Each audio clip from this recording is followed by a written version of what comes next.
when the right people come together at the right moment, when they care almost as much about winning as they do about each other, they can become the best of the best.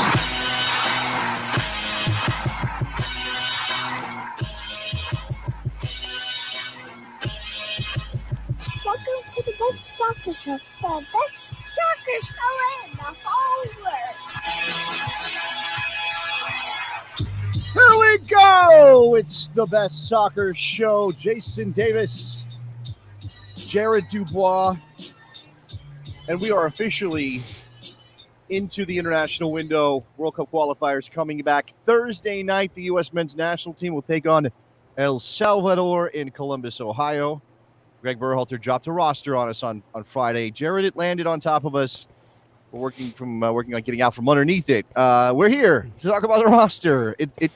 It feels like a long time, but also not, since we did this, since we had meaningful national team games coming that we would get very nervous for. This is the window, right? This is the one.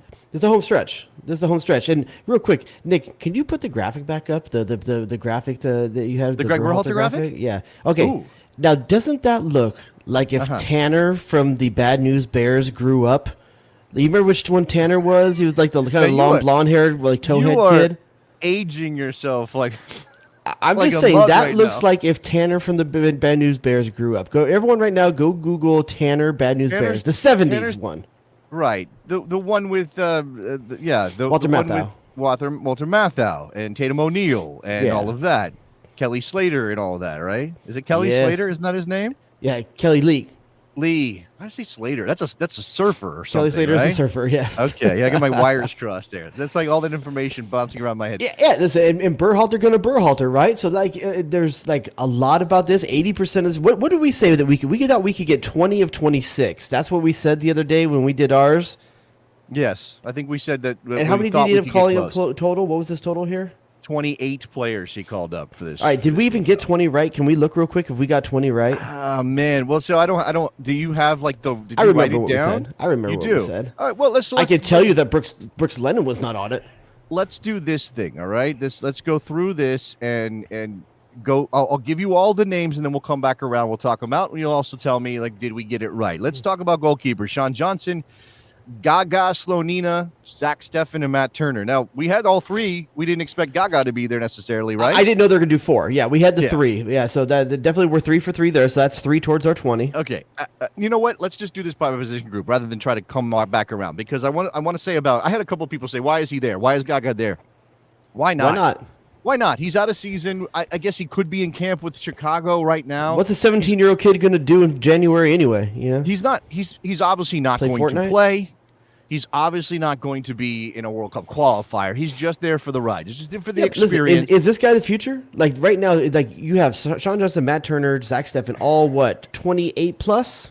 28 yeah, plus? But I mean they're still relatively young. No, but there's a 10-year gap to Salon. Yes. Well, we've never, and very few countries ever look at a 17-year-old goalkeeper and go, yeah, that's the guy. He's going to be the guy. We wait until they're 23, and then we go, okay, now he might be the guy for 3 years or a cycle from now, right? Yeah. I think Donnarumma is the only one I can think of in the recent, and maybe Kepa, who obviously has been a disaster at Chelsea, where they were extremely young, and you were like, oh, yeah, they're going to have this incredibly long, and then, it's tough. It's tough to be that guy as a teenager as a goalkeeper. Yeah, but the kid's going to have a World Cup qualifying camp under his belt for 2026 or something like that if he starts to feature at that point. It's just good experience. It's fine. It is what it is. It's not a big deal. By the way, just real quick, mention that the Chicago Fire not only have Gaga Slonina, a 17-year-old who's in the national team picture and has been linked to a move to some pretty big clubs. Who knows if any of that is real? It looks like the Fire have another goalkeeper who's also 17 who could be going to Club Brugge in Belgium. Like there's another 17-year-old in the team that in Chicago. I don't know how they're making goalkeepers like that in Chicago. Glad to hear that we're still making keepers, because for a long time that was our only export for soccer. Yeah. So and I think these are the three keepers that Berhalter would call up to a World Cup roster if he was putting that together right now: Steffen, Johnson, and Turner. And we're going to get to Matt Turner later and his situation and the question that is being asked about his future. We'll do that. Defenders: Reggie Cannon, Serginho Dest, Brooks Lennon, Mark McKenzie, Chris Richards, Anthony Robinson, Miles Robinson, DeAndre Yedlin, and Walker Zimmerman. I think we're at 10 right now. We had Walker, we had Robinsons, both. We Yep. had Richards. Yep. I had Yedlin. Did we end up putting him on? We ended up putting him on and taking off Reggie Cannon. So, I mean, technically there was only one. We got one of those two. We didn't net out as a positive there. We ended up. Yeah, there is no Bello. There is no Scally. And we had Dest. We definitely had Dest. We had Scally. Brooks Lennon we did not have. And I think we both ended up I don't remember if Mark McKenzie made it, but I know we had John Brooks. We had him on we did not have Mark McKenzie in. Because we had John Brooks in, and John Brooks is not on this roster. Look, I said this, Jared, and I can't know everything. None of us do. Like what the true behind the scenes stuff is. I know when Berhalter was asked about Brooks, he said the only reason he's not here is because of form, not because of anything else. Because there are rumors, things have percolated about a relationship problem between Brooks and Berhalter. I know Brooks had that admission that he hadn't been playing well last time he wasn't called up. I don't know if he's going to do something similar now. I don't know exactly what's going on there. I think it's more than form, though. And I think that Berhalter, look, I understand he's not going to air dirty laundry, but, dude, we don't buy it anymore, especially when Brooks is back in the lineup at Wolfsburg and playing well. Yeah, so you can't use he's using form. He's hiding behind the form issue.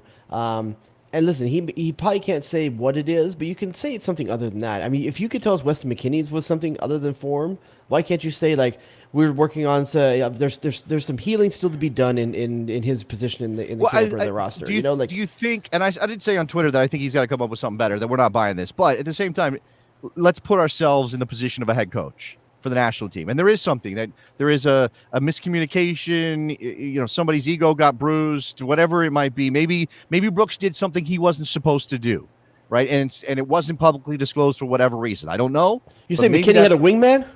I don't. Maybe McKennie did have a wingman. I don't know. Oh, man. If something like that happened, should Berhalter say?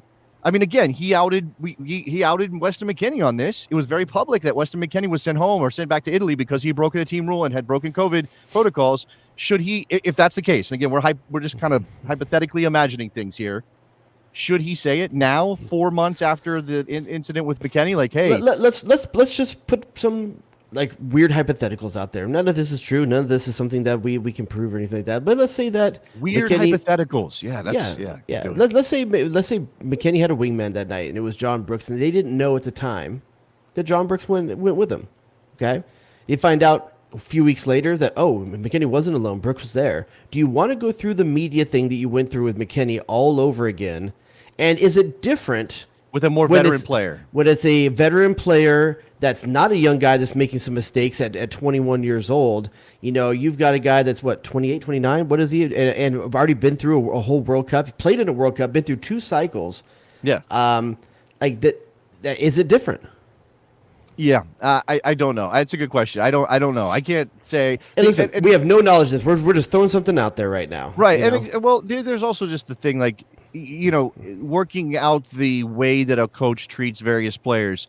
Should there be one rule for everybody? Everybody has the rules applied equally? Or, hey, if you're this player in this position and we have more of a need there, if you are more indispensable to the team right now, because whatever happened with Brooks the first time around, that he did not make that last roster for the games against Mexico and Jamaica, they beat Mexico, right? They played well enough to beat Mexico without John Brooks. So maybe he can say, well, we don't really need him that much. We got Mark McKenzie in reserve. We got Chris Richards out there. We got these other guys. We don't need John. Walker Zimmerman stepped up. But that's and Zimmerman. And you got Aaron Long on the men.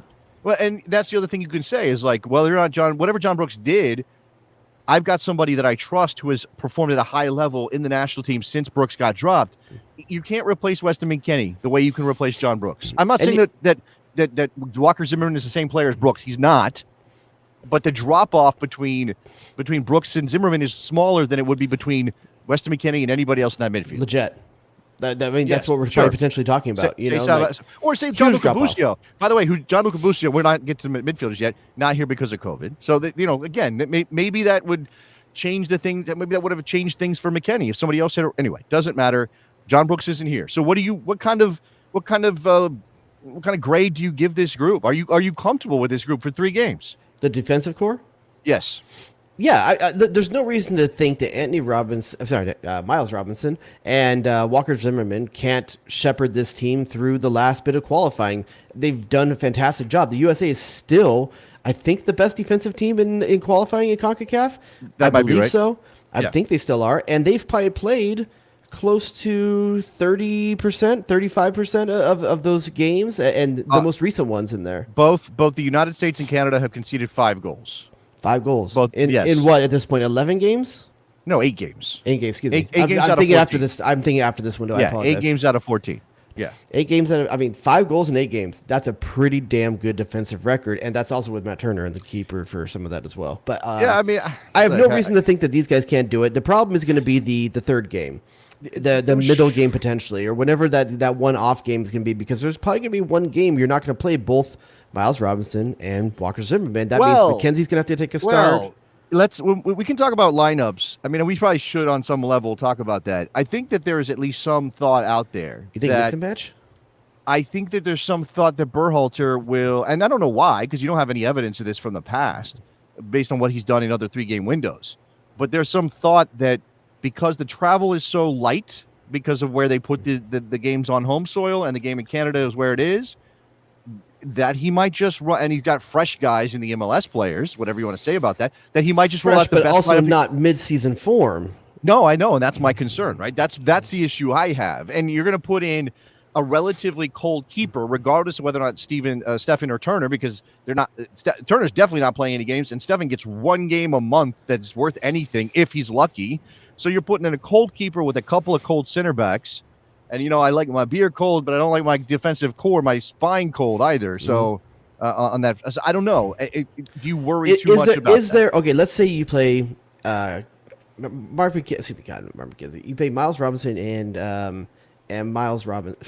What am I doing? Is going on with you, man? Zimmerman and Miles Robinson. Let's say you play him the first game, and you're planning on playing him the third game. If you leave them out of the middle game, Canada, is there a 3-back set that you can put in a 3-5-2 for the Canada game? Because Mark McKenzie, when he's been used, has been mainly in a 3-man back line. And you could also see that Chris Richards, I think he's dynamic enough and mobile enough to play in a 3-man back line as well. Who's the third guy if you do this? He's not playing a 3-man back line. He's done it a few times.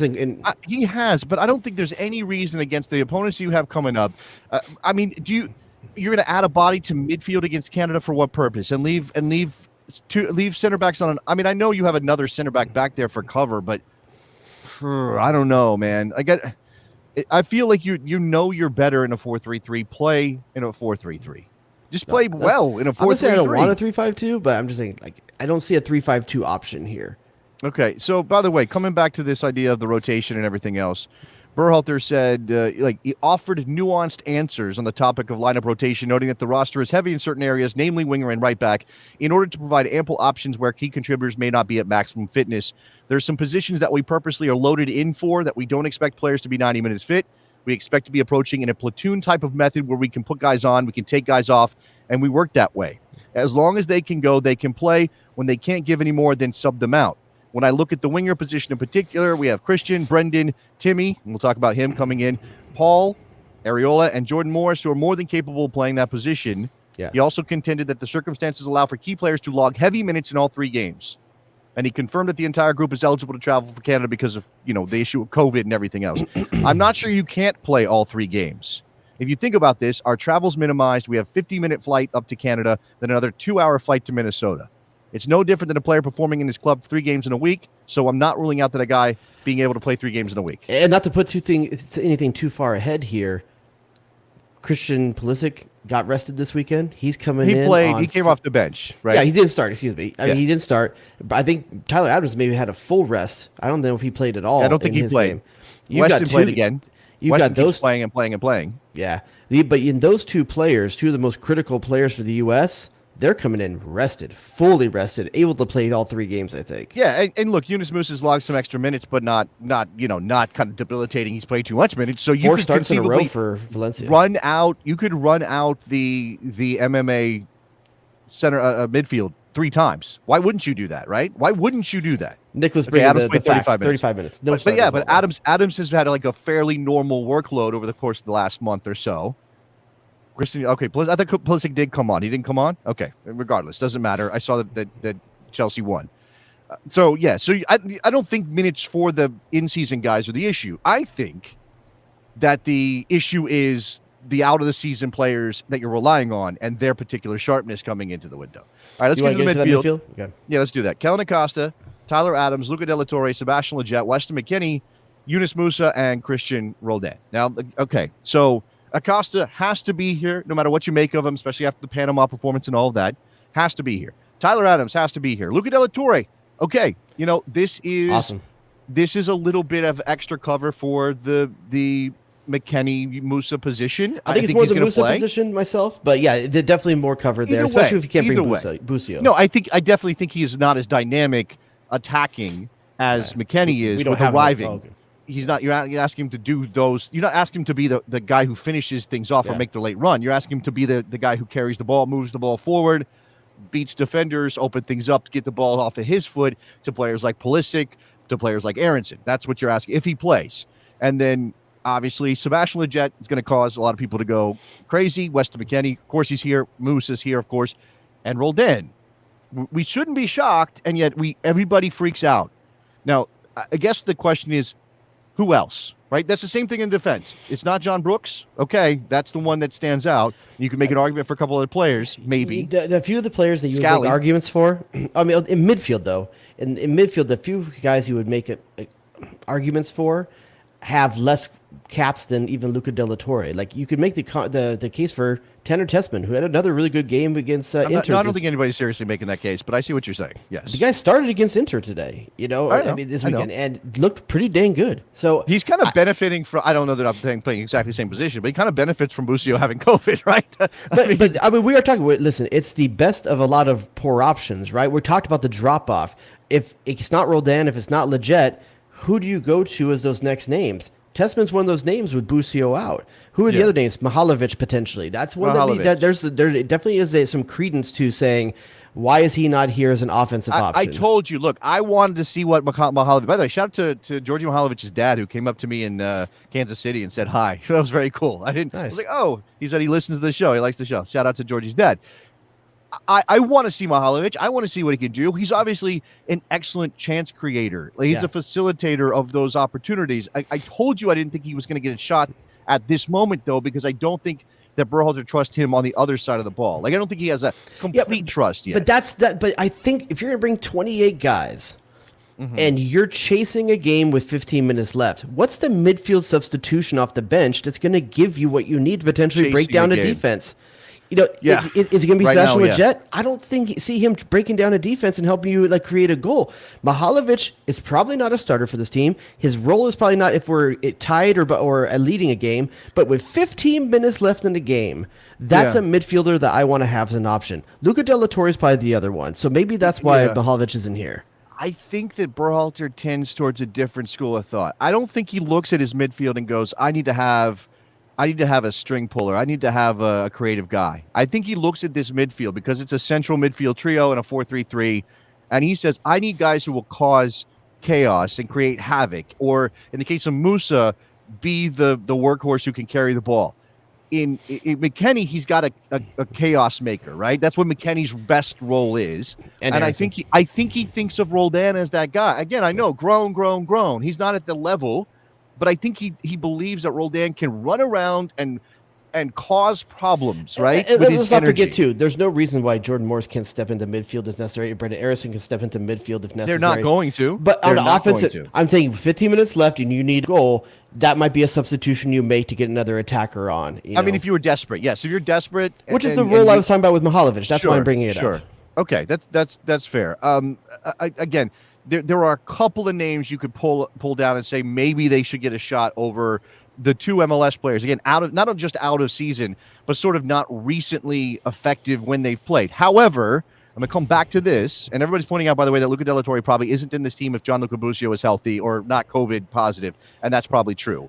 That's a good point. I hope you can say the same thing about Walker Zimmerman 2 months ago. Oh yeah, no, absolutely, and I hope Luca takes his shot if he gets to play. Yep.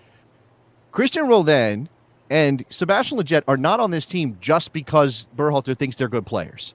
They're on this team because he thinks they bring something to the dynamic, to the chemistry, to the locker room, to the leadership elements of this. I mean, if you look at this midfield, Kellen Acosta's got to be the oldest guy on the list, right? Got to be the oldest guy on the list. I would think so. I think he wants Legit second. With McKennie and Musa and Tyler, I think he just and the rest of the group, the young guys at the back as well, and the young guys in the forward pool. I think he just wants guys that he can talk to that are like senior level guys. There's a reason why Kellen Acosta. Kellen Acosta. I don't think anyone's mad at Kellen Acosta's there. It's the closest thing you have to tell that. But with Leggett and Roldan, what he has, and I think most of U.S. Soccer Twitter hates this, but this is the honest answer. He has guys that see out games. Those are two guys that see out games. They're guys that he can give direction to going on the field with 20 minutes left and will see out a game the way he wants it seen out.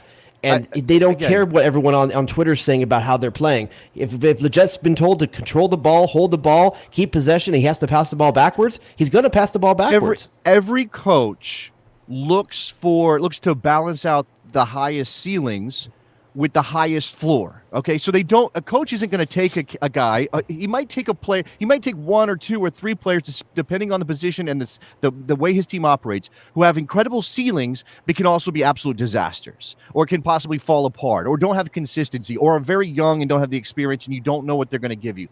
Coaches will take one or two or three of those players, but they also want guys who are just mid at everything, because that way they can trust them in whatever moment. If I need to find somebody to just, as you said, see a game out, I can turn again.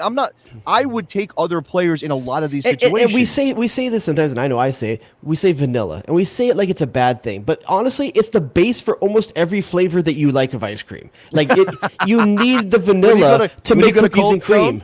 When you get a Cold Stone, you put it down first. You need vanilla to make the cookie dough. You need the vanilla sometimes, man.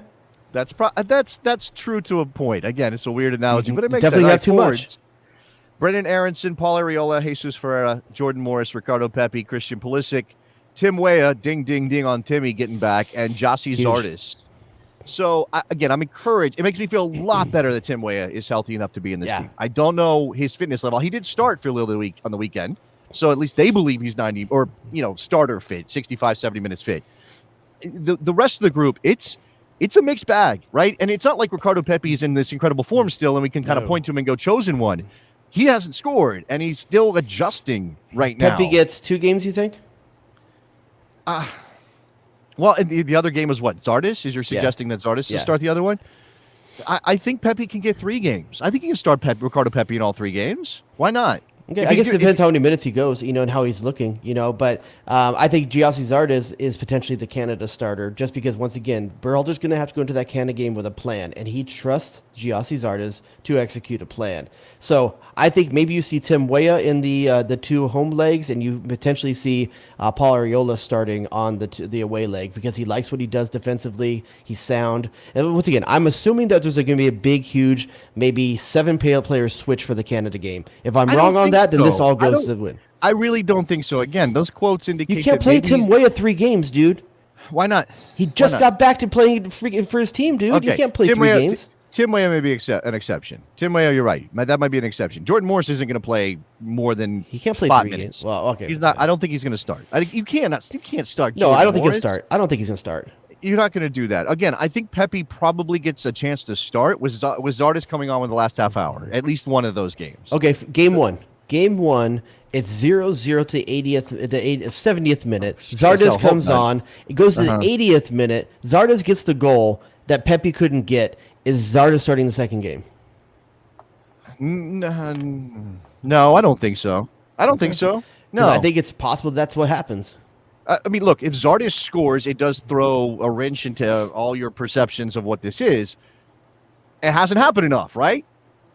It hasn't happened enough where you can be like, I trust Jossie Zardes to be our goal scorer, right? Okay, let's not go there. You better watch the live one if you're listening to the podcast later. You better watch the live show, because I can't say that comment on the air. I'm not asking you to say it. I'm just throwing some flavor out there. All right, so we got some nice takes in the chat. I'm just throwing them in. Let's just go through this. Aronson is a must. You're going to put him in. Everybody has him on the roster. Christian Pulisic, of course. Tim Weah, of course. And Pepi. Sorry, Pepi. That's 4. After that, and we came into this. I don't know, how many did we get? How many did we get on the mid? 21. We did end up with 21? 21. Okay. So, center forward. He takes Pepi, again, he's the chosen one. He had some great moments in 2021, late in the year. He's gone cold a little bit. He's adjusting to life in Germany, all of those things. He takes Jossie's artists. He trusts Jossie's artists. I just gave that explanation of how he wants guys who can do, not have a drop. The ceiling is high, isn't as high for these players, but they also have a floor that isn't going to be way down there, at least in terms of effort level for Jossie's artists, right? We know he's going to work. And then he takes Jesus Ferreira. Now, this is the second camp in a row he's done this. I like that. What do you, and again, Solomon's saying, where's PFOC? PFOC's the only center forward scoring goals for the United States right now. So here's my reason. I think I said it last week as well, but here's a couple things why you bring Jesus Ferreira. One, the established connection with Ricardo Pepi, if you ever need to lean on it. Okay. Two, he is the only person I feel you can put in there and play a false nine if the game was going a direction where you wanted to make a change in formation, you could play a false nine and try to get Aronson and Pulisic further in behind and let him play out to them. So there is a reason for it. He's the only forward up there that gives you an entirely different look if you want to play one. That is true. That is true. I don't know how effective we've been trying to do that. I don't know either, but there are games where you may want to have different flavor. He came on against Mexico and had a chance that he didn't put away, right? Am I remembering that correctly? Yep. Man, I don't know. Set one up too, though, if I remember correctly. No, I like him. I guess it's just that the runway hasn't been. And look, the thing about Berhalter is, like a lot of coaches, he does things that are frustrating because he applies different standards to different players and different position groups and different whatevers, right? He's not applying people. It's not fair that player's in, but this other player's not.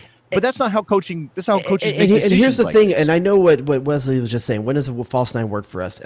We don't try it often, and I'm not advocating that we do. But what the false nine does, if you wanted to do it, is if you're observing that you're having a hard time unbalancing a back four, the false nine makes the center back step. And making that center back step, go back to the John Brooks game where he hasn't played again since.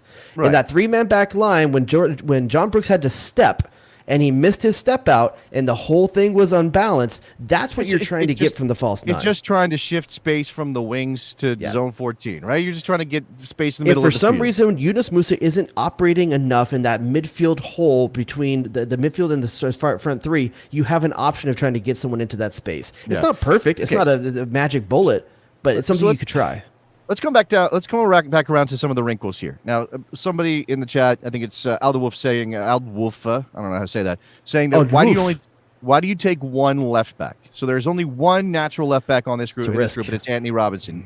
We've seen Serginho Dest play left back for the U.S. men's national team. I think a lot of us have nightmares still from those experiences. Not that Dest is we say that, but he also scored a banger against Holland from there. He did. Yeah. So, and somebody's also saying, why is Brooke Lennon? I'm sorry, not Holland, Switzerland. I apologize. Here's what's fascinating to me, okay? And I know it doesn't – George Bello is the starting left back for Atlanta United. He's not in this group. He's been with the group before.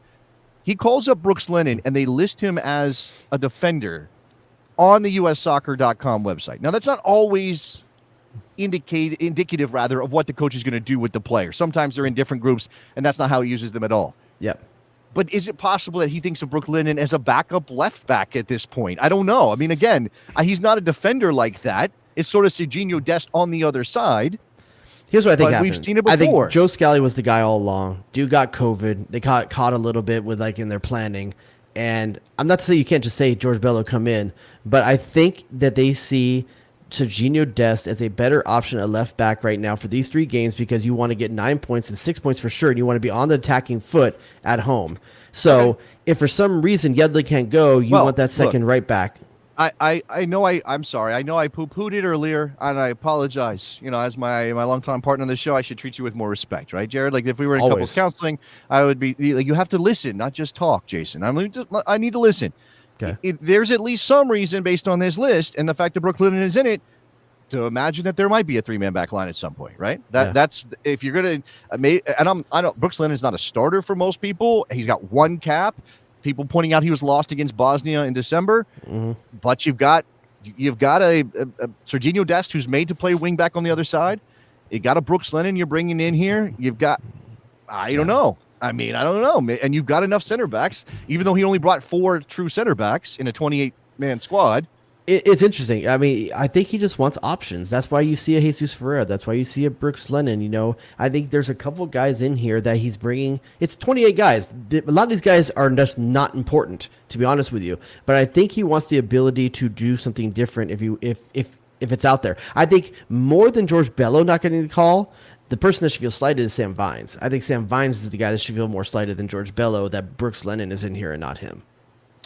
I think that's probably okay. I mean, again, you know, part of it can never be 100% an excuse, but it's hard to know. And you know, if Berhalter calls up, where's he at? Royal Antwerp. Yeah, Royal Antwerp. He calls up Royal Antwerp and he says, "Hey, we like what Sam is doing with you. He's been getting some time. We're going to call him up to the national team." And they go, "Yeah, you know, we'd like to get some more time with Sam, in some training." With the international break coming, or Sam says, "Hey, I'm not 100%, or I don't feel completely comfortable leaving." Yeah, that's fine. Right now, I don't. Again, I don't know. But for a player that young, it is certainly a possibility that there's a calculation around. And how long is Brooks Lennon? I don't know. This okay. That's so. I would say out of everyone on the team, that's the one that it's hard for me to make a case for. Everyone else, like whoever he ended up choosing, I can figure out reasons why you brought him. The Brooks Lennon one is a question mark, but maybe he's going to make us all into haters. Maybe he'll prove us all wrong. I don't know. Yeah, I don't know. Phone lines are open if you want to get in and ask us or give your take on this. It's 717-727-2378. You can get to call up and talk to triumphant Cincinnati Bengals fan Nicholas Soup and Sausage. His team's in the AFC Championship game. Jared, did you know that there's football happening? I did not know until. Have you heard of the Super Bowl? Have you heard of it? Okay. I got offered. I got asked, do you want to host a Super Bowl party? And I was like, no, I don't know. I don't. Well, in the middle of COVID, do you want to host a Super Bowl party? That also is the thing. I don't know. I don't. I'll pass. Okay. Interested to ask you, game one. Columbus, El Salvador. What's your forward three? My forward three. You don't want to do the full thing? You just want to do the forward three? Well, the forward three, I think, is the one that's. I mean, I don't know that the rest is going to. I think we can protect it pretty easily, but let's go ahead and run it through. That's fine. Okay. Well, then let's do it. You say it's easy, but you never know. All right. So we're doing Berhalter's lineup, not ours, right? We're doing Berhalter. We're doing a projected lineup, not necessarily what we would choose to play. So let's start at the back. You've got Steffen and Turner. You're flipping that coin again. Obviously, Berhalter's decided that it comes up Zach Steffen for him right now, or recently. What do you think? I'm going. Obviously, I think Zach Steffen's going to get the start. It's in Columbus again. For some reason, that seems to be where he gets starts, even when Matt Turner's been on a blaze. So I'm going Zach Steffen. Okay, I think that. No, you would go Turner still at this point? Well, if I was a coach, I think Turner's the whole time has been better. Well, okay, but the one thing is that Turner's out of season now. So, and I know Zach Steffen doesn't play a ton. Come on. I know. Okay, no, hey, man, I'm just throwing it out there. It's a thing. All right, so Zach Steffen at the back. Your back line, are you going 4-3-3? Are we settling on that? Yeah, I'm going 4-3-3. I think that's the most. My left back is going to be obviously Anthony Robinson. Has to be Jedi, right? With Miles and Walker in the middle. Shout out to Jedi, who's got jokes on his Instagram. He picture of his feet up in the plane, can't wait for sun. And then a picture of the snow-covered streets of Columbus, Ohio, when he arrived in the United States. All right, so left back is Anthony Robinson. I hope we get safe. And I know that sounds bad because I want him to be aggressive, but he was the one player against Mexico who scared the living shit out of me. So I want to see him be better. I think sometimes he has like Bambi on ice kind of legs. And I'm really worried when he's actually going to be Bambi on ice in Edmonton. Like, I'm worried, like, some of these guys, I worry about Tim Weah on that field. I'm worried about Anthony Robinson, the guys who are speedsters that want to cut. Edmonton is different than Hamilton. Whatever, different places. Whatever. They're all somewhere in Canada. They all got like 12 Tim Hortons within like 5 somewhere up in America's top hat. They're going to be playing a game. That's first place. Sorry, America's toque. Jared, that's first place Canada to you. Come on, get it right. Okay. So let's move into the middle then before we get we didn't do right back. I'm going to put Dest in for that first game. You want to do the other side? It's a home game. It's a home game. I think Dest is probably going to start all 3 games. I do. I think that you want to go for points, you start him all 3 games. You make, especially with Alphonso Davies out. That is the reason why, and you were the one that's saying it. That opens things up for Serginho Dest to be way more aggressive than he would have been if Davies was on the field. Yeah. Okay. So it's Robinson and Dest in the middle. Is it Walker MMA. and Miles? MMA. Oh, in the middle. I'm sorry. I thought you were talking about midfield. No, in the middle. No, sorry. In the middle. So the center backs. Give me your center backs. Yeah, Walker Zimmerman, Miles Robinson. There's okay. No again, we come back to the out of season thing, and again, if Brooks was here, I would maybe ponder John Brooks being in this starting lineup. He's not even in the team. I could argue for Chris Richards to get a start. I could do that. I think you're wrong. Okay. Yeah. Well, it doesn't matter. It's a matter of who do you swap So him out with. the only reason you put Chris Richards in there is if for some reason you think that Walker Zimmerman, Miles Robinson are not 90 minutes fit. Other than that, why would you why would you take out a pitcher on a no hitter? That's what is happening here. Now, if you're going to sub him out, I think the natural replacement is for Miles Robinson. I think that's the guy. Now, I think Walker Zimmerman is more essential to what the players he brought than Miles Robinson. Walker Zimmerman is more essential because in Chris Richards and Mark McKenzie, you have two other guys that are fast, passing, I think more dynamic, not the physical presence that Walker Zimmerman brings. You didn't bring another center back to do that. That again, John Brooks is that other guy. I know he plays on the left, but he's that other physical presence. These guys can play on both sides. Here's the thing about that, though, Jared. If you bring John Brooks, and look, I know that means you drop one of these players, but if you bring John Brooks, now you have an option, a physical option on the left side and a physical option on the right side in Zimmerman, and you can swap out and pair those guys with different players to fit their strengths, right? I don't know. It's wild. Again, there's got to be some other stuff going on.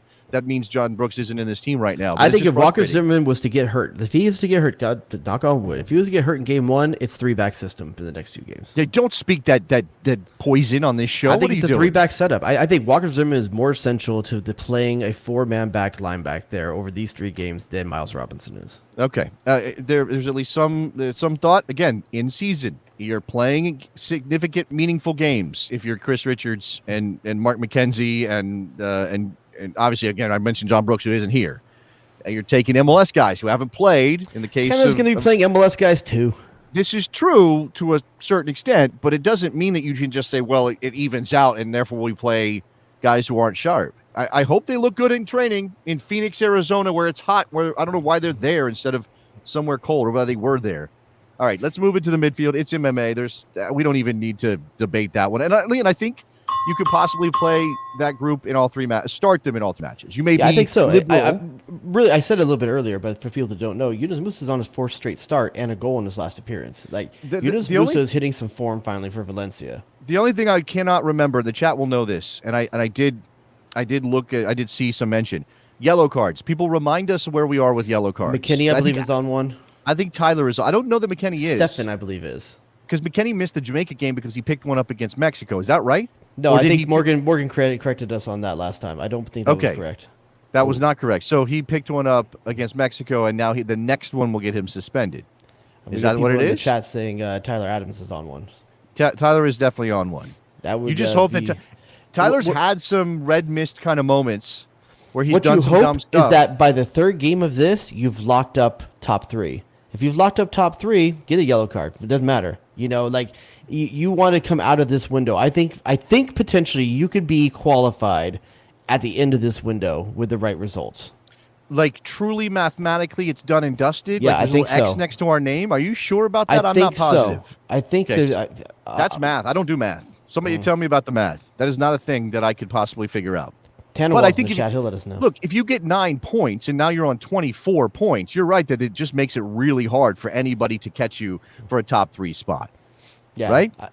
For sure. But midfield is the midfield for the next 10 years. This is a great midfield. This is what it was. McKinney picked a yellow card. I had it right, guys. He picked up the yellow card against Mexico. He was suspended for the game against Jamaica. That's what it was with McKinney. Well, because I said that last show and Morgan told me I was wrong. I guess I'm wrong. No, there was confusion about him being on a yellow. He's not on a yellow. So you have Tyler in the midfield who's on a yellow. All right, everybody chill. Let's okay, so that's the midfield group, the 4 group. It's going to be Pulisic, at least in game 1, right? 100%. Yeah. It's going to be Pepe in game 1, right? 100%? Or are you a little bit less than 100% on Pepe in game 1?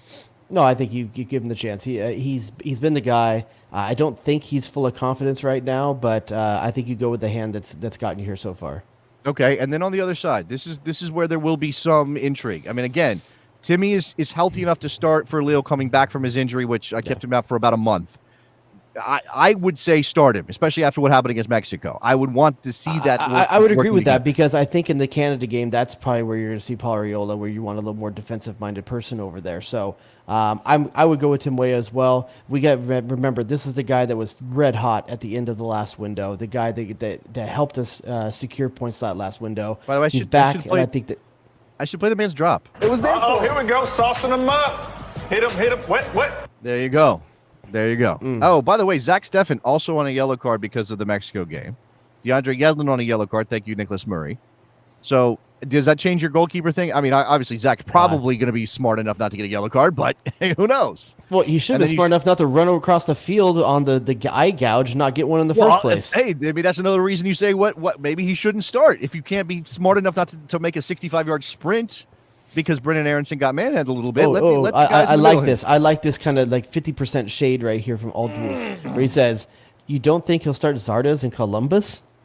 Isn't there part of you? Listen, there's no reason we should believe this. But isn't there part of you that thinks in the back there's like a 10% chance that Triple G goes full Columbus and he puts him in there because his heart will be in it? Man, I don't know. I hope not. I hope that's not the thinking. I mean, the only reason I could think that Berhalter would do that is to actually thumb his nose at people who don't like his choices, because you don't do it if you're trying to win. Because I don't think that's the best team you can field.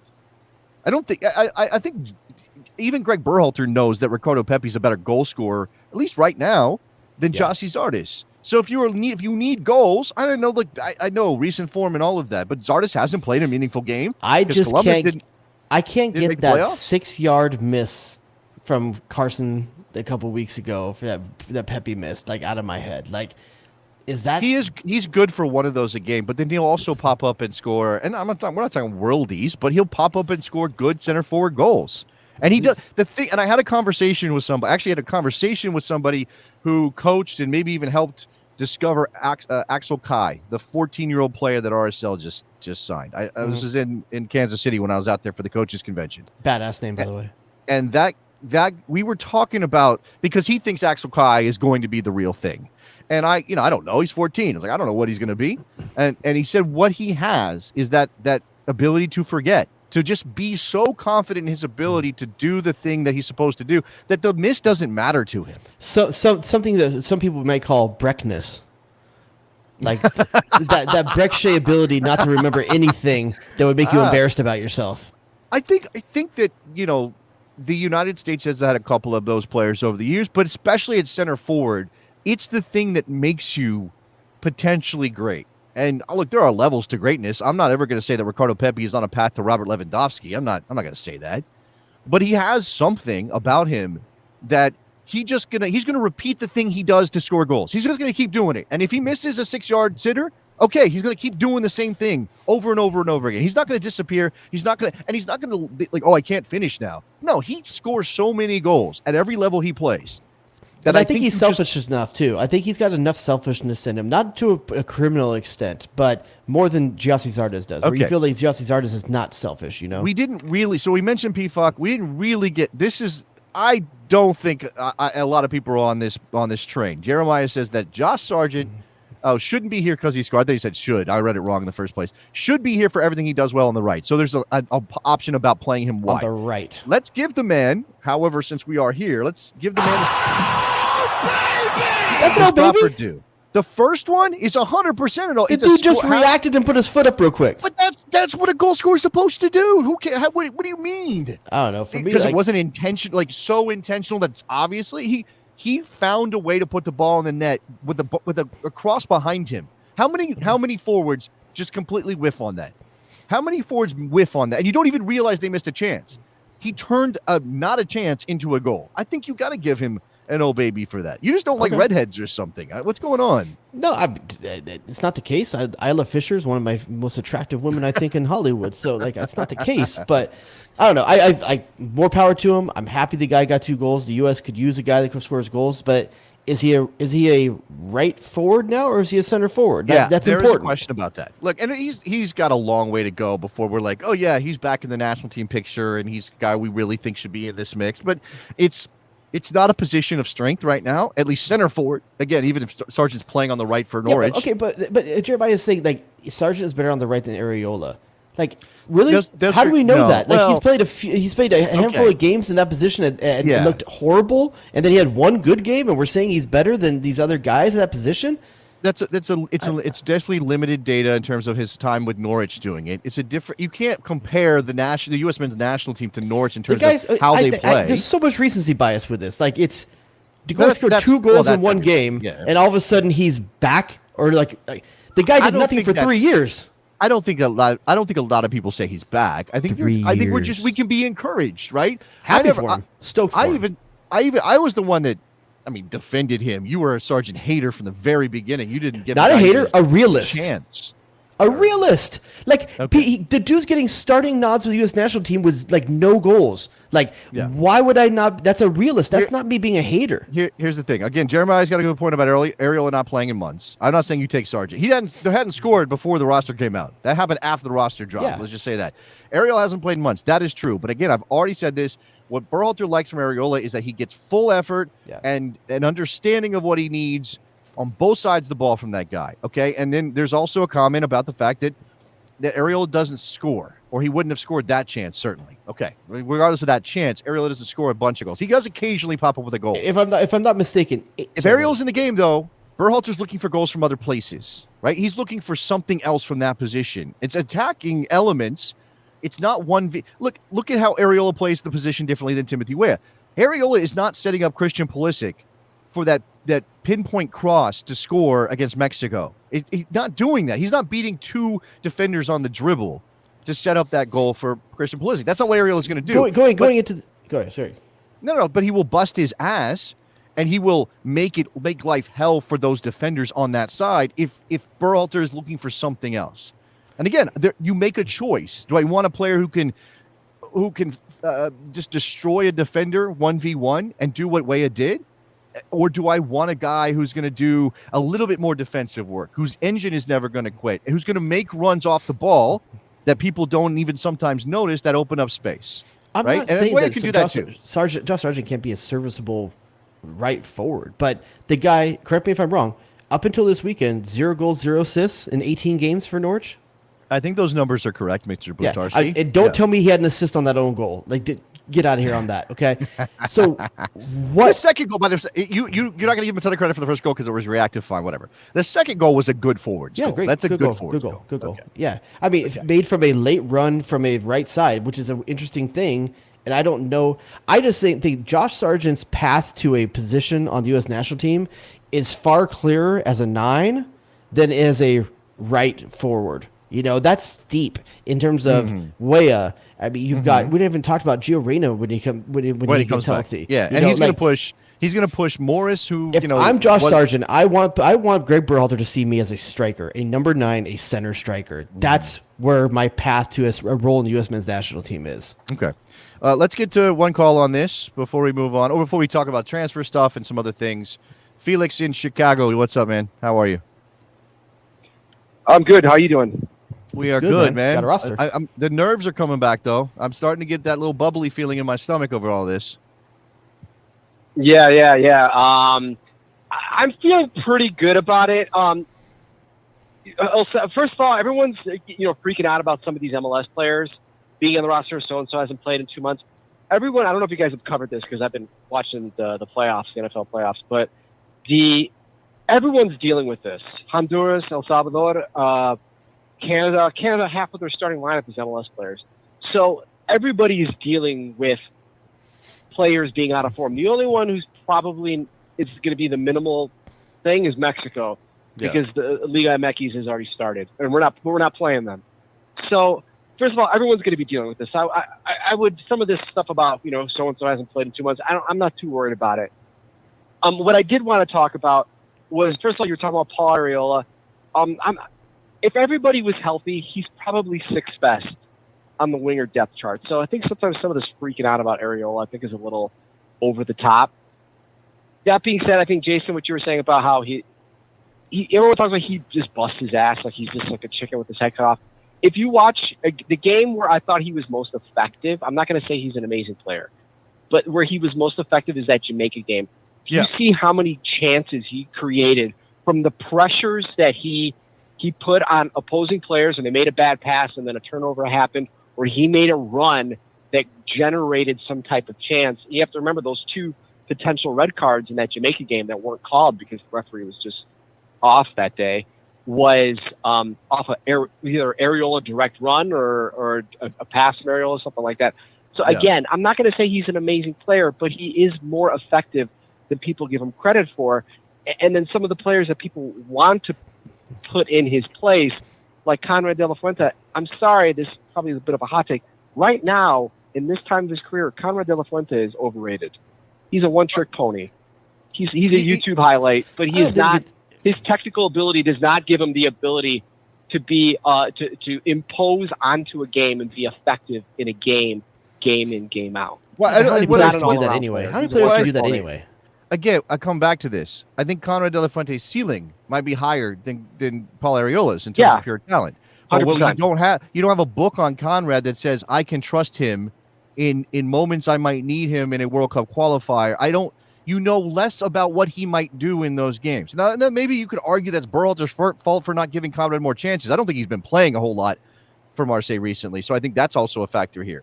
But there's not like a wealth of evidence that Conrad De La Fuente is going to play better in a qualifier than Areola. He might be a better player overall, and on his best day, it's a gamble, right? You're choosing. Okay, I'm going to take a player with more potential to change the game over a guy who I know is going to put in an honest shift. And he will make choices about the high ceiling and taking risks in other parts of the field. The goal is obviously to have world-class players at every position who you know are going to play great every time they step on the field. We're not there. That's not who we are, right? So I don't know. It's crazy. Last thing on the Sargent thing versus like Weah or Aronson or something like that, who it's not just that Sargent hadn't had any goals during that time. The guys looked like hot dookie for 18 games for Norwich. Hot dookie. And I know Aronson and Weah don't have a lot of goals or anything like that, but when you watch them, they don't look like garbage. You know, like the guy, great game. I hope he builds nice. He's a confidence guy. He got that kid. I hope he's feeling good about himself. Crowds chanting USA, USA. I want the guy to do well. But Brendan Aronson also hasn't played because Austria has been closed for a while now. I've been off season for a little bit right now. Yeah, winter break. Tim Weah's been injured. I'm not going to hold that against him necessarily. But when I'm watching Josh Sargent, the dude was lost for 18 games playing a position he doesn't normally play. Well, again, I don't want to talk about Josh Sargent because he was never going to be in this team regardless. I want to do is I want to ask people in the chat, and maybe I can ask you, Jared, again, where the priorities are for you in terms of this roster. Everybody gets one in, one out. Everybody only gets one in, one out. You have to pick one player that you want out of this roster to put in one player. Right? You tell me, where is your what player are you taking out and who you putting in, Jared? If you had the ability to do this, snap your fingers. You're like in that movie with Chachi with Charles in Charge where he has the ability to zapped. That's the one I'm talking about. When he can make the skirts fly up. Screw him. What's his name? Why am I blanking on his name? Scott Baio. Screw Scott Baio. But that movie, you're zapped. You got the power. Tell me. Okay. Do I have the power to also make Joe Scally not coming back from COVID? Well, he's back healthy enough. I know. I think there was worry that maybe he couldn't travel to Canada if he came or something like that because he's recently had it. So, okay. If I was making it, I would say Scally for. No, actually, you know what? I would say, man, I almost want to say John Brooks for Brooks Lennon. But I'm gonna say Scally for you just Brooks like the Lennon. Brooks thing. Brooks was here. Brooks wasn't I would say here. Scally for Brooks Lennon is the zapped move I would make. Okay, like a lot of people are saying that. Or heal Gio Reyna, and I would put him in over. No, yeah, I guess if I gave you zapped powers, you could heal Gio Reyna. But I'm saying fix his ligaments. The reality of the moment with players available, right? Because again, we come back to the MLS thing. I'm not going to make a big deal out of it, right? I know the out of form thing scares the crap out of me. If there were obvious choices at 5 or 6 positions, where it's like, well, that player's in season, take an MLS player out and put them in, I'd be okay with that. I just don't think it's as clear as I would like it to be in a couple of spots, right? It's not like the player in Europe is so much better or so much like, okay, maybe you could argue Pifok versus Zardes. Yeah. You could argue Pifok versus Zardes. In fact, I would probably have done that one. You could argue Pifok over Ferreira too if you really wanted to. You could, but as you pointed out, that may be more about the versatility of a Ferreira. It's not a one-for-one kind of thing style-wise. It's not. It's not a one-for-one thing. All right. And, I mean, you could say we didn't mention one name. So before we move on, there's one name we didn't mention, and now unfortunately we probably won't be able to mention for a little bit. But Daryl DK didn't get a shout in this. He did not. You're right. I mean, that little bit surprised. Right. You surprised by that one? Based on the roster Pifak or DK, who was closer for you? Pifak was closer because he scored and he's been in the team since qualifying started. DK hasn't been in a qualifying roster, and I think that worked a lot against him. And partly, it's not really his fault. He was kind of carrying all those injuries and dealing with issues coming out of the Gold Cup period and into the late season for Orlando. I don't know.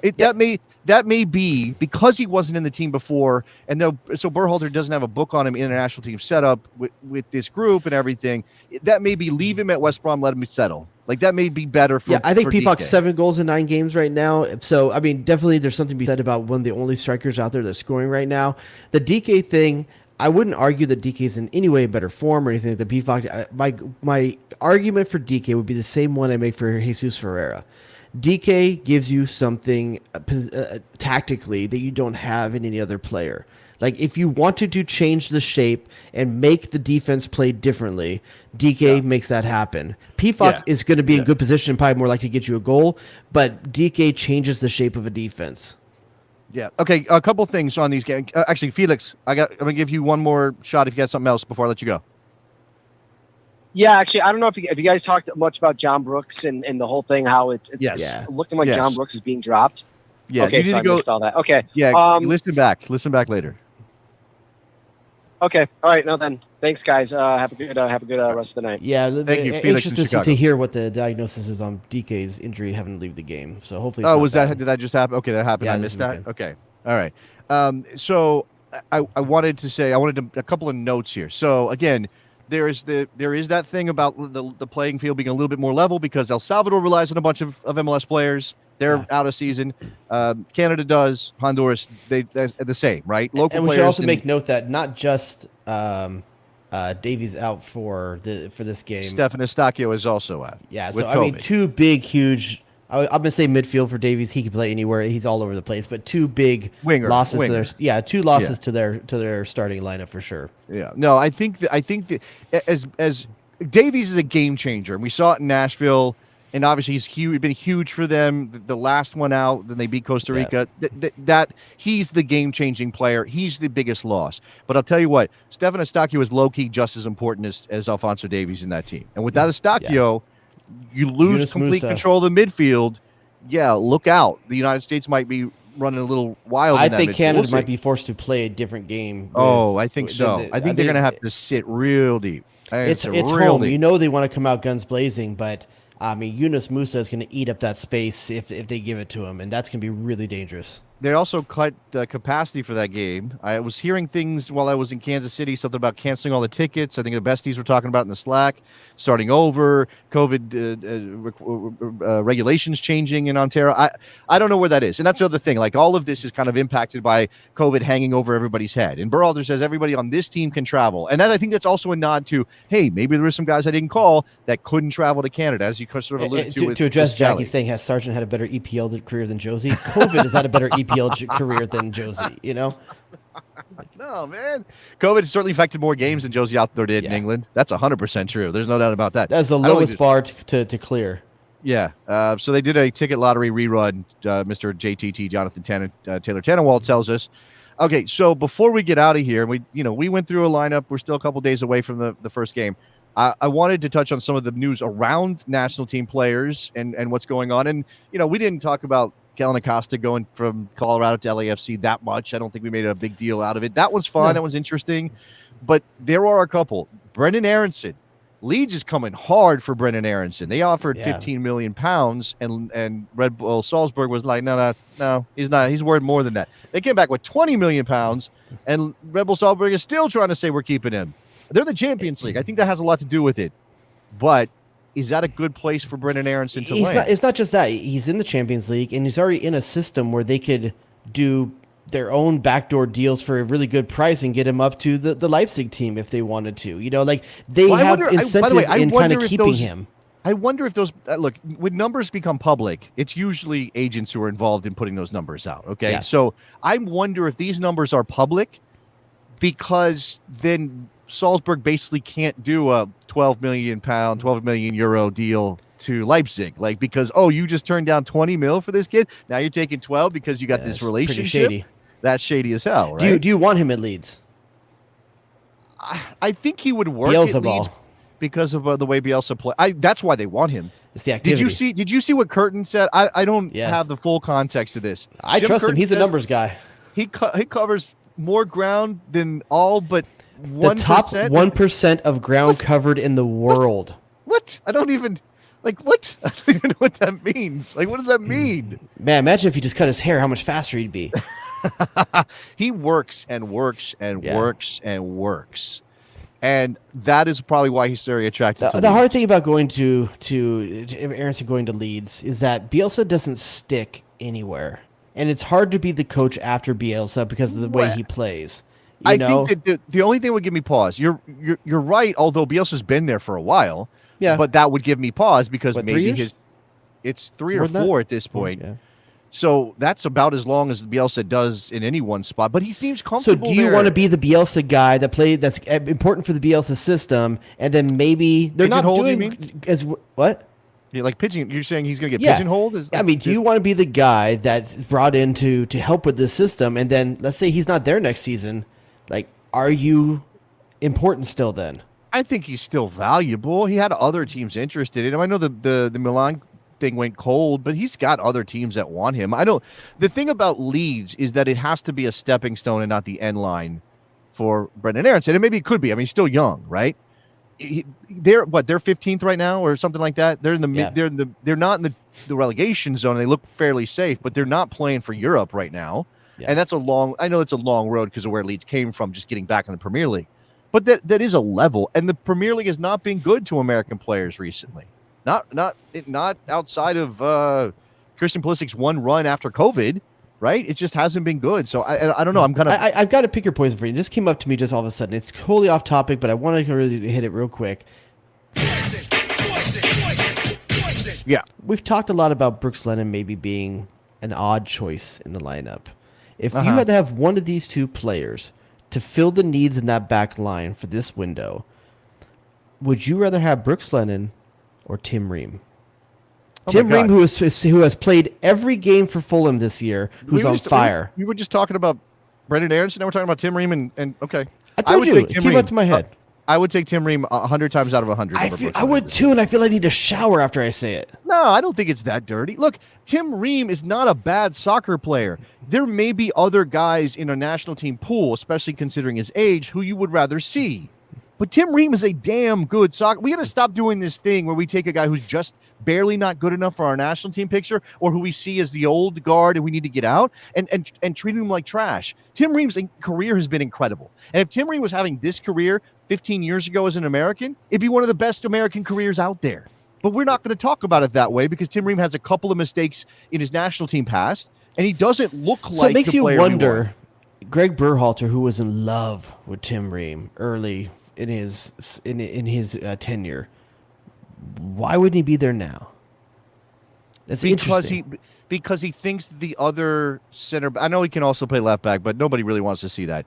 He thinks the other center backs have closed the gap enough that it's no longer worth taking Tim Ream just because of his leadership abilities or his versatility, right? Because you're taking up a roster spot that could go to McKenzie. If you really believe McKenzie's going to be good enough, No, to we're be talking about a national guard team- spot that takes a spot for Brooks Lennon.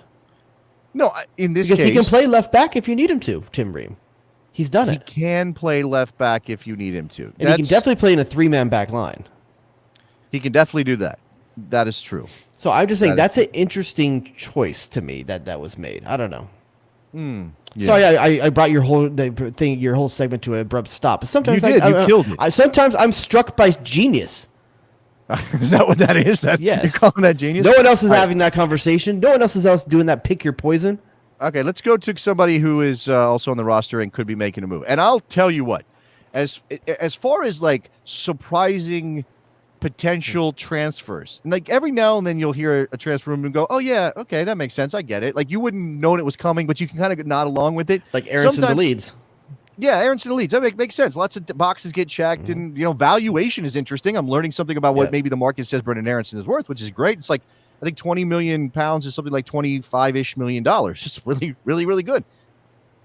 Matt Turner to Arsenal, my man. Not that he's not good, and not that he didn't have maybe a possibility of going to Europe, but Arsenal is not the club I would be like, yeah, definitely, I get it. It 100% makes sense. What as a keeper? Keepers make sense anywhere. Like, if he's here's the question: is he good enough for the Premier League? I think he's good enough. Then why not Arsenal? They're not in Europe. No, that's a good point. I'm not. It's not. Part of this is also having that like echo effect of what Arsenal used to be, knowing that they're not that Arsenal now. They are not. They're not going to go spend. Listen, what goes together better than muskets and cannons? That trade makes sense. Oh, come on. Well, I don't know what the numbers are. What's the number? Have you seen the number? I don't know if there's a number out there. What do you think a number for Matt Turner would be? A goalie. And that's not a move we see. Stack Steffen was paid the last one to Man City. I'm not sure what that was. Is $7 million the right number? No, I think it was 7. I think it was 8 to 10 for Zach Steffen. I think it's right. I think Matt Turner's older than Steffen went. True, but I think I remember it being in the same area. Now I'm suddenly remembering a report I read that said it was something like that. Yeah, 7 sounds like a number for me. I'm by the way, sure. Everybody's saying that he wouldn't start. That's the thing that he has to think about, right? Because he gets a say in this. You don't have to start. You don't have to be a starter to start for the U.S. national team. We know that already. Zach Steffen doesn't start. No, but he might want to play in a way that maybe Zach Steffen is more comfortable with not playing at City because he's learning under Pep, right? He's becoming a truly modern goalkeeper. Turner is not a truly modern goalkeeper, not in the way that you have any idea Steffen what the age on Ramsdale is? It's not old enough that he's going anywhere. Why? Do you think he's older or younger than Turner? I'm just wondering. Is there a play there for eventually? He's way younger. He's 20. Well, way younger. He's 23. He's a couple years younger, right? Ramsdale's younger. Ramsdale's 23 years old. He's 23 years old, man. I didn't think he was that young. Okay. Because Matt Turner's 27. Okay. So there you go. I thought they were closer than that. All right. Yeah. Look. So Dan's saying he might get a loan. I don't think that's what this is. This is literally Arsenal going shopping for a backup because then things are moving around and the backup keeper at Arsenal is leaving, or at least this could be the thing that causes that to happen. Or Arsenal is on the slide and you could potentially sell Ramsdale for a profit and have Turner as a starter. I mean, if you believe that that is possible, I suppose it's possible. But that you're taking the risk that could even happen if you're Matt Turner again. For sure. Now, this is also interesting, and because it's Major League Soccer, some clubs fall backwards into big returns on players in Europe. It happens, but the Revs could be making $7 million on Tajon Buchanan. Yeah. Right. It could be another 10 on Matt Turner. I think Buxa I think they've got some offers on Buxa that could be at least like that, $10 million, something in that area. No offers on DJ Jazzy Jones though. DeJuan Jones, yeah, I think DeJuan Jones has been mentioned as a possible transfer target as well. They could clean up something like $25 million on players they just drafted. They're the new Dallas. So obviously, Buxa is a player they signed and paid for, but still. And Arena will still make the playoffs. Probably still make the playoff. Although they won't be as good as they were with Matt Turner and goal. No one works a waiver wire like Bruce Arena. He knows where the nuggets are, the crumbs on the table. Well, he apparently a decent keeper in Major League Soccer. Maxime Crepeau is top 5 probably in Major League Soccer. $1 million in GAM and funny money for Maxime Crepeau. Would you want your team paying that if you needed a goalkeeper? That's a lot of money for a goalkeeper. That's a lot of money for a goalkeeper. Starter for a national team, though, I mean, that's pretty good. And if you're LAFC, you've had... Wait, hold on. People who pay attention to Canada more than I do, is Borjan ahead of Crepeau, or is that just an injury situation because Crepeau was coming back? Because I think Borjan is still the guy, right?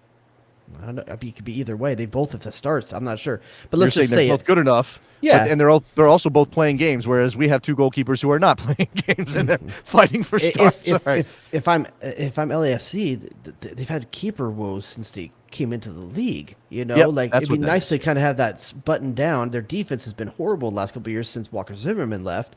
I think you start there and you start building out of there.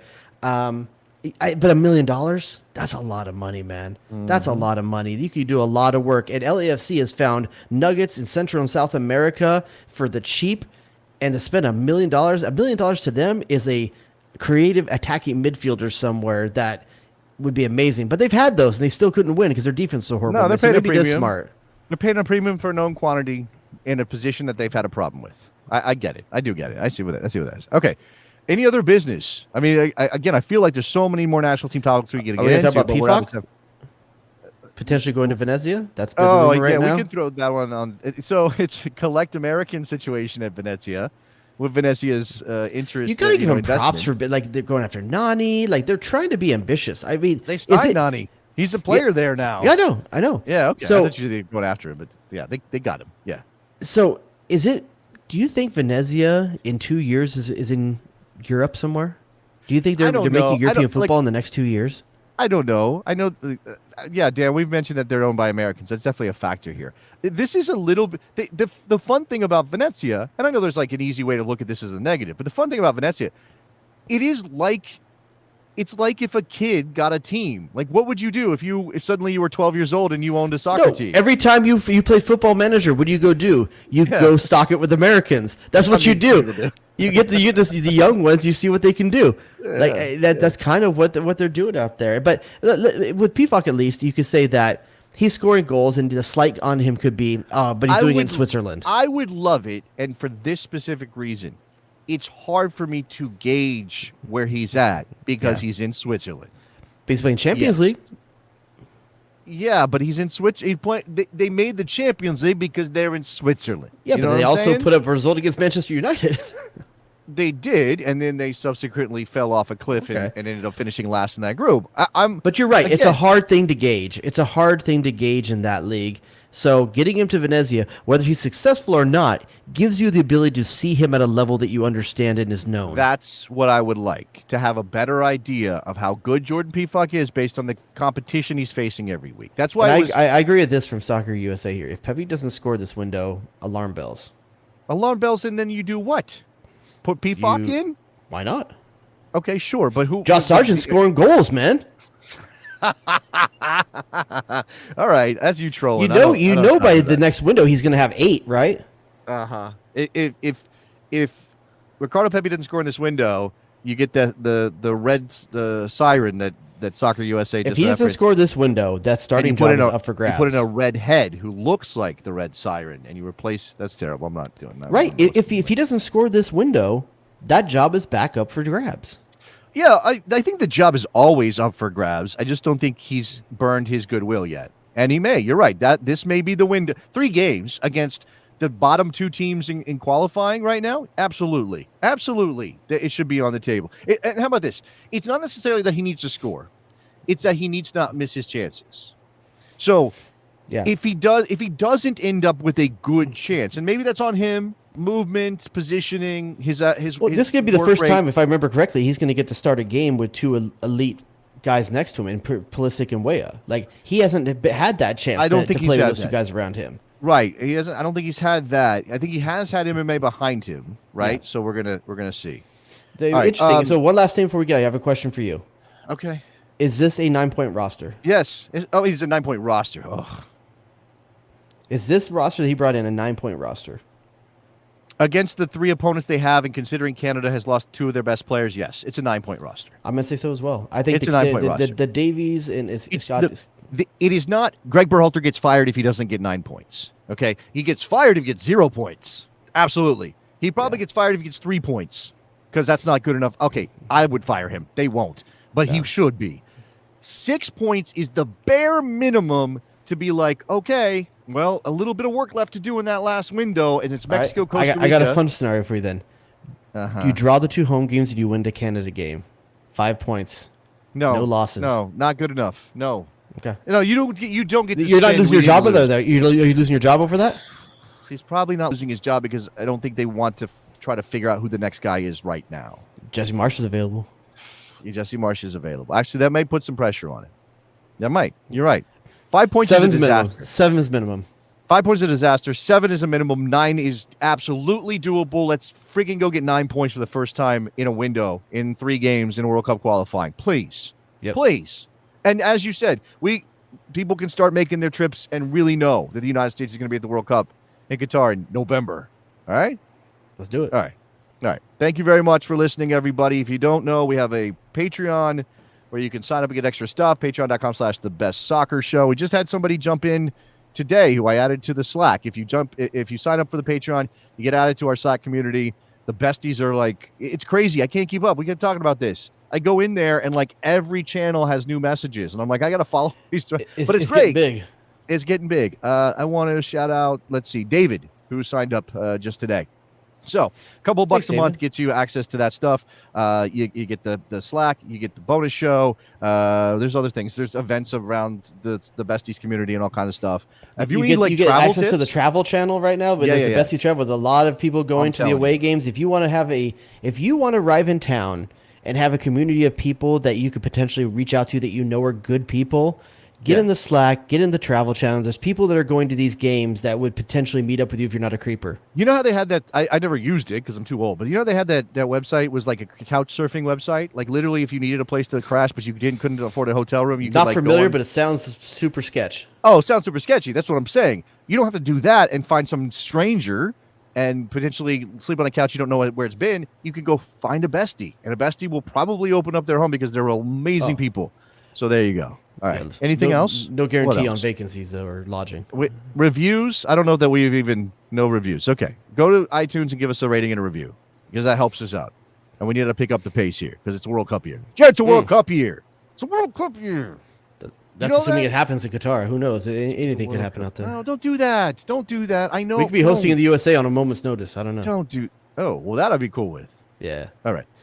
Yeah, and like us on YouTube and subscribe and all of those things, people. Like, do that. Help us out. Like, we're in a place right now with the World Cup here, with the people that are backing us for this show. We need to show that we've got this incredible community that is hyped for the World Cup. And speaking of incredible community, we have Morgan, our social media manager, is doing a fantastic job with us on our social media accounts into Instagram and Twitter and TikTok. She's got a 50,000 view TikTok out there. It was way more than that by the time. Now it's way past that. But it was, so follow us on all the socials, guys. And she's doing amazing work out there. And make sure you're taking advantage of this. Yeah, it's pretty good. It's pretty good. She put the Clint Dempsey saucing him up drop. On his own move. Oh, here we go, saucing them up. Hit him, what? Saucing him up on Clint Dempsey, saucing him up back in the day. That's the kind of joy you get out of what we're putting, what Morgan's doing. Does he put sauce on his barbecue? He's a Texas guy. No, Texas is salt and pepper. They're not they're not sauce people. I had barbecue in Kansas City. Woo! I forget sometimes because I don't do it when I'm at home because there's not really a place that's worth it for me. You complained the whole time about being 6 degrees. It was 6 degrees. You would die. You would actually. You're literally up on the socials like, you guys think you want this life, but it's 6 degrees. People are living that life there all the time. And exactly, and they're crazy for choosing so. They're absolutely choosing. By the way, follow Jason on Instagram for some amazing thirst traps lately. You don't like jokes? Okay, all right. I'm out of here. I'm done with this. I can't handle the abuse anymore. Thank you guys for listening. We'll talk to you next week. Bye. Get to the chopper! Finish him. Duh and or hello. You shut your mouth when you're talking to me. Eddie, what have you done for me lately? The Sausage King of Chicago. You feel respect for the Gegner. Go to DEFCON 2. What was that? Oh, here we go, saucing them up. Hit him, what? Damn, dog, that's an approach. Oh, it's incredible. Shadow Squad.